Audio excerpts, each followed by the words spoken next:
এখানে কতদিন ভোট দিতে পারেননি। আমি এই অনেক আসতে লেট হলো। আমি ডায়মন্ড হারবারে পুলিশের সভা করে এই রাস্তায় এসেছি, 20 জায়গায় দাঁড়িয়েছি।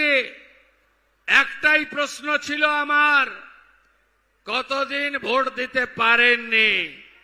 বলল ভাইপো যতদিন এসেছে ততদিন ভোট দিতে পারিনি।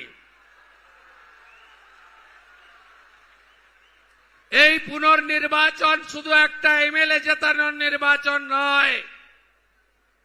বাবা সাহেব আম্বেদকর সংবিধান প্রণেতা আমাদের ভোটাধিকার দিয়ে গেছে। পৃথিবীর সবচেয়ে বড় গণতান্ত্রিক দেশ হল ভারতবর্ষ। সেই ভারতবর্ষে ফলতা বলে একটি জায়গা রয়েছে, যেখানকার প্রাপ্ত বয়স্ক ভোটার ভদ্রমণ্ডলী গত 10 বছর লোকসভা, বিধানসভা, পঞ্চায়েতে ভোট দিতে পারেনি। এর হিসাব হবে না, হিসাব হবে না।